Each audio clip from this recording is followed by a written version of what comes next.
Go ahead. Laju, you had a successful combine. How do you decide what to kind of build on here at Pro Day? How do you think it went for you? We're really just looking back at combine, just tweaking up some things that I feel like I could have got better at, just in my head and what I envisioned. But really just focusing on those 30-man visits and making sure I stay on top of everything, stay on top of recovery and working out. And really, I'm just focusing on ball now, not hitting any times, nothing like that. Did you feel like you showed you got better in whatever in the drills that you did do? Yeah, for sure. I feel like I got a lot better, and then coming out here and just showing my versatility in the drops and stuff like that. So definitely feel like I got better from the combine. Speaking of the combine, what was it like to kind of interact with some of the other, kind of high caliber guys here through the process? Yeah, it was cool because like you never know who you're gonna play with in the league, and it's always good to keep good relationships going. And Chop, Brennan, RJ, a lot of those dudes. They're out there, exos that I train with, and then got to go to the combine with. I mean, they're all real good dudes, and I'm really close with them. Marriage, Jay Ford too, so those are all my boys. Did you get any interesting questions asked by any of the teams? No, not really. Just pretty much normal questions. Yeah. LA obviously has two teams, Chargers and Rams. Did you meet with any of them, and what were your experiences with that? I haven't met with them yet, but yeah, I've known them. We saw you doing pass drops here. You had a couple picks. You're known for getting after the quarterback, but you had a couple picks here as well. Is that something you wanted to showcase? I mean, that's something I definitely wanted to showcase. I mean, just my versatility with dropping, flipping my hips, and being able to break to the ball, and hand-eye coordinations within dropping and running. So I mean, just wanted to show all that. And then 23.5 sacks in 24 games. That's insane production. What makes you so effective at going? Give me the scouting report for you. What makes you so effective at getting after the quarterback? Really, it's hard to predict like what I'm doing. I feel like it's not that I'm working a lot of moves, but like I have them in my bag. So like I look at pass rush as being comfortable in uncomfortable situations, and really those moves will come out of me. So it's just like a reactionary thing. So I'm running, I'm staying on my track, staying on my angle. I'm knowing if he's a high puncher, low puncher. I'm knowing if he's a vertical center, lateral center. So it's really just what he gives me in that moment, and me setting up all my moves within the game. And it just takes that one go, it takes that one pass rush to get to the quarterback. So it's really just setting up, being smart too at the same time. Any guys in the NFL you kind of model your game after? Max Crosby for sure. I mean, that's number one, and then T.J. Watt, Jalen Phillips for sure. I mean, just kind of trying to watch dudes that I feel like I can emulate off of, and kind of translate to the field a little bit, like within my area. What do you like about Max Crosby's game? I mean, he's always just working another move. If his first move doesn't work, he's always countering back. If they stay on the counter, he's always spinning back. So it's always something with him, and that's what I've been trying to focus on. It's just how smooth I can be with throwing like many moves in a repetitive way. What's next month gonna look like for you? I mean, just going out visiting certain teams that I have lined up right now. Just working out, staying on top of my body, just being in that football mode. McDannald just retired. Did you watch him a lot? Growing up with the Rams? I did watch him a lot. One of his moves, that cross chop, I kind of like got from him. So I mean, shoot, he's been a big inspiration in the pass rush game and football. You talked about Jalen Phillips, obviously someone who played at UCLA, had medically retired at one point as well. Yeah. Have you had a chance to talk to him at all and kind of, exchange experiences or anything like that? I haven't had a chance to talk to him yet. I mean, I got here when after he left. Got to watch him when I came here. They played Cincinnati, like my junior year in high school. Came for like an official visit, got to see him play, so kind of picked up some things from there, and then hopefully like going into the league and stuff like that, I'll get in contact with him and pick his brain a little bit. Yeah. From being medically retired to coming to UCLA, and then now just going into the combine, all of this, what's the journey been like for you? I mean, it's been surreal. Like, I really just got to give glory to God at the end of the day, because without him, I wouldn't be in this situation. I wouldn't be talking to you guys, But that whole journey just. One thing that that stuck with me was live like your last, and I took that into everything that I do, into the meeting rooms.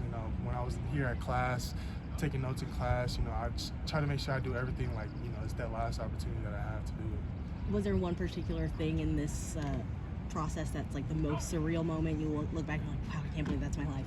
I think it was lining up for the 40. I'm not gonna lie, just being at the combine, being around top rated guys and GMs everywhere, coaches everywhere. I mean, lining up for that 40, my heart was pumping. And it was one of the surrealest moments for me. Yeah. Who's been a big inspiration lately? Like, has anyone been super helpful during this process? I know it's super hard. Yeah, I mean, my family's always been there. I got my agents, CJ, Shafi, like always keeping up with me. And then, shoot, dudes in the league that I've been meeting. You know, Max Crosby hit me up. Got to talk with dudes like Khalil. He plays for, I'm pretty sure it's Houston. And then I got to talk with Rasheem Green. Got to talk with a lot of dudes, and they give me pointers and stuff like that that make it more comfortable for me, and you know, less like stressful, I guess. Yeah. Was there ever any darkness for you? A moment where you thought, "This is it for me. Like I'm done." Was there ever any doubt in your mind you'd get back here today? There was never any doubt in my mind, but when you're told like you know you would never be able to do something again, you just kind of like, damn, I'm really being told this. Like it's crazy. But I never really got in that dark place. I never, you know, I get emotional at times, but never got in that dark place where like I felt like giving up on everything. Like I always continue pushing on and you know trying to get better at everything I was doing. That conversation with Max, what was that like? I mean, you model your game after him and everything, and you appreciate his game. Just was it surreal getting to? I mean, it was surreal as hell. Like you know, a dude like that, like being pretty much the best defensive player in the nation. Like him reaching out to me and you know giving me some tips and pointers and stuff like that. Like I don't know, it means a lot to me. He called you? He texted you? He texted me, yeah. How much does it help, you know, having 2 years of film to maybe answer any questions NFL teams might have about, you know, just medical and all those sort of things? I mean, it just shows that I can do this on a consistent basis, that I have consistency on my side, that, you know, I have no complications with anything, and that I'm good to go. Was that something that teams at the combine were still asking you about, the injuries? They just wanted to know the storyline and everything that happened, pretty much, What's your message to the 32 other teams that are going to be that can come and drop? Yeah, I mean, really what you're going to get from me is someone that's always affecting the quarterback in any way possible. Trying to make any kind of throw hard for him, no matter what it is. Quick throw, long throw, you know, mid-range. But it's just the fact that I'm always, you know, getting to the quarterback, affecting him, freeing up guys on the inside. And then in the run, that I'm stopping the run, that I have no problems there. Do you have plans for the draft yet? Are you gonna be there? Are you gonna be watching with your family? I don't know yet. I mean, what it's gonna come down to probably just being with my family, stuff like that. But who knows? I might go to the draft if I get the invite. You're gonna have to come up with an outfit for that too, though. I have a suit be made, so Okay. Okay. So should any potential suitors like could draft, what should they know about the person off the field? We obviously everybody knows between your uncle. What should they know about you, like that person? Yeah, I mean, I'm really a personal guy. I can relate well to a lot of people, you know, if I have patience and stuff like that. So, you know, a lot of things don't get me mad. Like, they might, like, you know, tick me off, but I never show my emotions. I never, you know, I'm good. Like I said, I'm patient. You know, I don't let things get to me. You know, in the locker room, I'm a guy that, you know, everyone comes up to, just chats with, you know, just joking around, playing music. So, really, I'm just a chill guy. Every mock draft on NFL.com right now has you going in round one. Do you ever peek at those mock drafts to kind of see where I might be going? Do I need to buy a winter jacket? Or do you ever get excited about that? Or? I get excited for sure. I mean, I don't go look at the mock drafts, but sometimes, like, if I get tagged in something, I might see it. But, I mean, it's pretty crazy what a lot of people are telling me, and, like, you know, where I might end up. Crazy.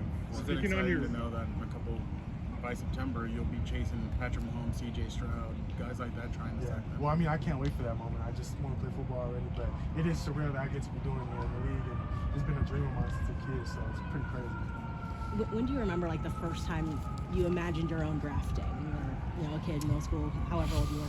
I never imagined my draft day. I just imagined getting to college first, getting a scholarship to college, playing in college, and then once I got here and was kind of doing my thing, then I started thinking about, you know, like, dang, like, this road that I'm on, like, might take me to the draft one day. So it's kind of how I looked at it. Has it been a point of discussion with any teams, you know, saying, hey, can you play DN, can you play outside linebacker, or anything like that? Different teams say, like, you know, they'll want to use, like, you know, my dropping abilities, that they're gonna, you know, use me to drop and rush too. And then there's other teams that say, like, you know, we want you strictly for rushing. What are you gonna miss the most about being here at UCLA? All the guys, man. You seen them all come out and watch us. I mean, my brothers that I got to be on the field with, I mean, that's what I'm going to miss most for sure. Do you have a specific game that is your favorite from your time here? USC was super fun because, you know, it's a rival game. We beat the hell out of them.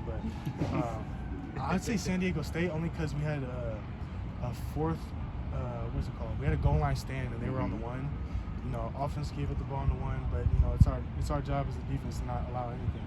And we didn't allow like a single inch. 4 downs that they got, so I think that's, you know, that would be my best memory leaving this place. How much has Ikaika Malloy meant to you, and what's it like knowing now he's the defensive coordinator here? I love him as a DC. I mean, congratulations to him. Love that guy, and you know, I'm glad that, you know, he got what, you know, he deserves. But I mean, he's been like a father figure to me since Washington and coming here. I mean, always taking care of me, always looking out for me. I mean, and as well, not even just me, everyone else. You know, our whole D-line room. You know, the team. If anyone needs help with anything, you know, he's got their back like 100%. So, you know, he brings the D-line over like once a month just to have, you know, dinner and lunch and just kick it and vibe. So, I mean, a lot of coaches don't do that. And I think that, you know, he tries to build that bond with his players, and I think that's important. Adding to that, what did you think of Deshaun Foster being named the head coach? Shoot, that's amazing. I love it. I mean, sorry, Coach Kelly left, but I mean, Coach Foster's going to change this program for, you know, the better. You know, he's a real personable coach. Like, he can get close to the players and stuff like that. So I think that's what's good.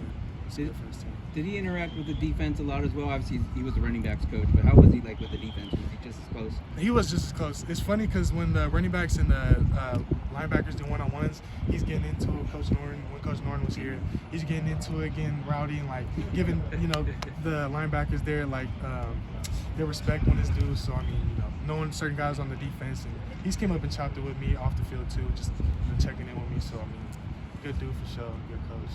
Do you have any ideas of how to adjust? I know the crowd here at UCLA is big. You're going to the NFL, like potentially, hopefully. How to adapt to that, and how the crowd might be to how your play style is? Yeah, I mean, other than maybe like not hearing like, you know, my teammates on the field, but I don't think that should be an issue. I can adapt pretty well. Like the noise I can cancel out. It's not, you know, it doesn't get too big for me at any moment.